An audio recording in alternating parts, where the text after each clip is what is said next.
everybody, it's Miss Megan here. Thank you for joining me for our last online Tiny Tots of this season. Can you believe it? It's gone by so fast. So as usual, my last story time is always Jan Brett's The Mitten related because it is my absolute favorite winter story to share with all of my storytime friends. You cannot resist a craft with cotton balls and glue. You just gotta do it. So since this is the last one, make sure that you stay tuned to our Facebook page or website for any information about all of the fun stuff that we're trying to think up and we'll be doing for the next season sometime in January. And also feel free to give us a call if you're just not finding or if it's not up yet. But we'll be doing a lot of fun stuff for our friends. So the first story we're going to read is called One Mitten by Kristine O'Connell George, illustrated by Maggie Smith, and it is published by Clarion Books. Yeah, making you wait for the mitten. Gotta build some suspense. And this is all about the different things that a mitten can turn into. Except in this mitten, it's yellow. One mitten, yellow and bright, fits on my left hand or my right. One mitten can wave a mitten hello. One mitten can make a shadow show with mitten shapes of a mitten whale, a slow, slow mitten snail. So they're making shadow puppets of a whale and a snail. One mitten is a hat for a rooster's head, or a very small mitten bag bed. See the hat and the bag in the bag bed? One mitten is a mitten flag. Hold still, Daisy, wag, Daisy, wag. So those sort of silly kids put the mitten on the tail of their dog. One mitten gives my sleepy cat a kitten soft, one mitten pat. And under the cat, some yellow fuzz. You see the yellow fuzz right under the cat's head? My other mitten. So that's where it was. That sneaky kitten had stolen that other mitten.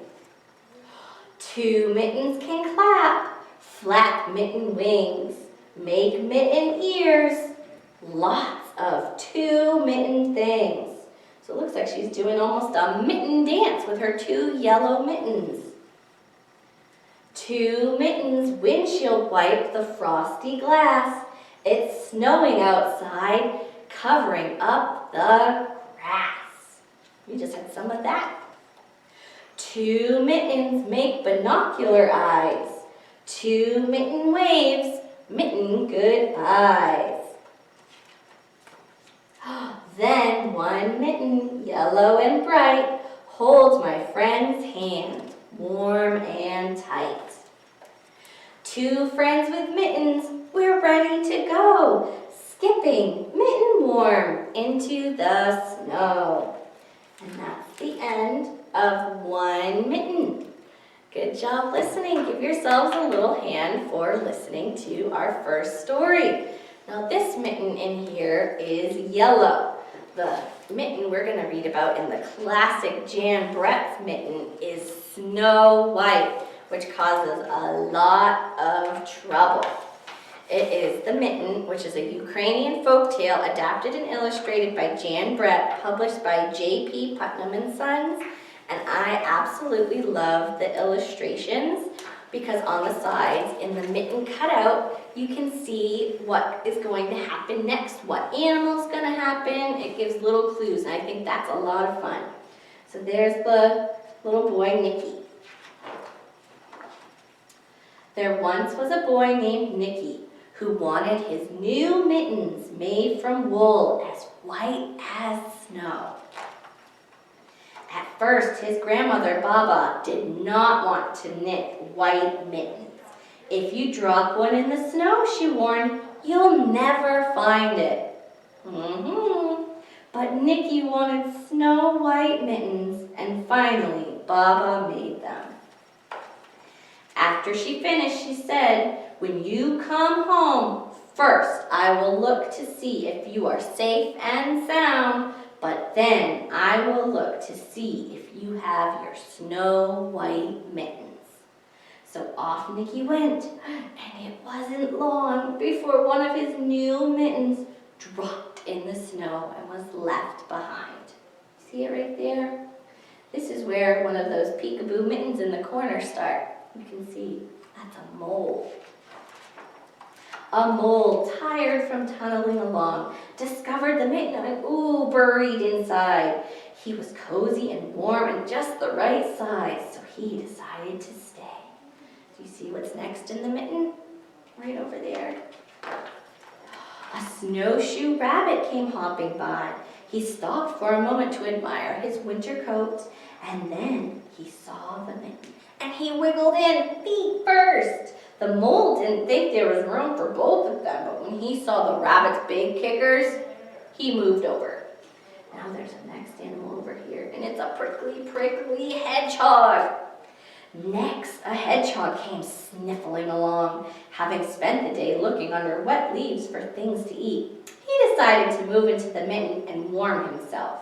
The mole and the rabbit were bumped and jostled, but not being ones to argue with someone covered with prickles, they made room. Now do you see the next bigger animal? It's an owl. As soon as the hedgehog disappeared into the mitten, a big owl, attracted by the commotion, swooped down. When he decided to move in also, oh no, the mole, the rabbit, and the hedgehog grumbled. But when they saw the owl's glinty talons, they quickly let him in. You see what animal's under the tree here in this mitten? It's the badger. Up through the snow appeared a badger. He eyed the mitten and began to climb in. The mole, the rabbit, the hedgehog, and the owl were not pleased. There was no room left. But when they saw his diggers, they gave him the thumb. Next up is a fox. They're getting bigger and bigger. It started snowing, but the animals were snug in the mitten. A waft of warm steam rose in the air, and a fox trotting by stopped to investigate. Just the sight of the cozy mitten made him feel drowsy. The fox poked his muzzle in. Then the mole, the rabbit, the hedgehog, the owl, and the badger saw his shiny teeth, and they gave the fox lots of room. You see one of the animals that's left? A big bear.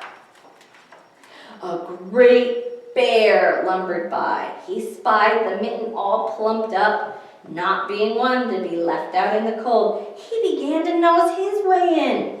The animals were packed as tightly as could be. But what animal would argue with a bear? The mitten swelled and stretched. It was pulled and budged to many times its size. But Baba's good knitting held fast. Do you see the little one in this mitten right here? This little last animal? It's a mouse. Along came a mouse, no bigger than an acorn. She wriggled into one space left and made herself comfortable right on top of the great bear's nose. The bear, tickled by the mouse's whiskers, gave an enormous sneeze. Achoo! The force of the sneeze shot the mitten up into the air and scattered the animals in all directions. You see them all through the air. And then, since the mitten got blown into the air, guess who saw it?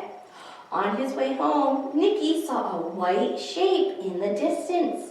It was his lost mitten, silhouetted against the blue sky. So that means he could see the shape against the blue sky. And you can see in the mittens on the side, all of those poor animals are still recovering from being sneezed out of the mitten. As he ran to catch his snow white mitten, he saw Baba's face in the window. First, she looked to see if he was safe and sound, and then she saw that he still had his new mittens. Did he still have both mittens? Yes, he did, but look at the silliness on this last page. There's the normal mitten, and there's the stretched out mitten that had the mole, the hedgehog, the badger, all of those animals in it. So he did still have it, but that wasn't quite right. And that is the Mitten, one of my favorite winter stories. Give yourselves a hand for listening to that whole story. I love reading it in person with everybody because you can really appreciate all of the illustrations. Our craft is making your very own little paper mitten. So in your bags, you'll be getting your instructions, and it also will show you a little diagram just how to fold a piece of paper in the back so you can make a pocket for your mitten. And then you will get a Jan Brett coloring page with all of the animals in the mitten. And just because I know everybody loves the coloring pages so much, I've included a second one. So you've got 2 pictures of mittens. And if you're not registered to get a pickup bag, you can just check out our links that are going to be in the video, and you can find the website to get them. So what you'll get in your bag is those coloring pages and the instructions, and then you will get a bunch of the animals all cut out, which will go into the pocket that you make. You will get the outline of the mitten on some cardstock, and you'll get a white sheet of paper that we're going to fold together to make the pocket and glue to the back, so that's what the animals can go in. So it's printed on 2 sides, so you know where to fold and where to glue. The side that have the dots is where you're going to fold it inside. So you're going to fold it inside. And it's going to make a big old pocket for those animals to go into. So it's going to look like that. And that will have the words "Apply glue here exposed." So all you're going to do is you're going to take glue and glue the flaps down, and it will look like this in the back. You'll see I have a little pocket for the animals. So who do we have? We've got the mole, and we've got the fox, and the badger, and the mouse, and the bear, and the snowshoe rabbit. Oh my gosh, all of those animals are in there, but something's missing. The mitten has to be white and fluffy. So also in your bag, you're going to get a few cotton balls. So there's a couple of different ways you can apply the cotton balls. You can either just leave them completely full and just plop them on with a little bit of glue, but if you do that, there might not be enough to completely cover your mitten. So the other way is to take the cotton ball and to just slightly stretch it out some, just like this. You'll probably need some more cotton if you really want to cover your entire mitten. But there's a couple of different ways just to be creative and make it all white and fluffy, just like Baba does in the story. So I'm going to pat that down. You're going to get so gluey and sticky. There. So now you can see this is the difference. There's one, and then there's one that's all stretched out. And that is how you make a snow white paper mitten. And all of those animals are on the back side, and you can pull them in and out, or you can pretend that you're sneezing. Achoo! And there go all the animals. Whoa. Thanks for watching. I hope to see you guys again next season. Thank you again.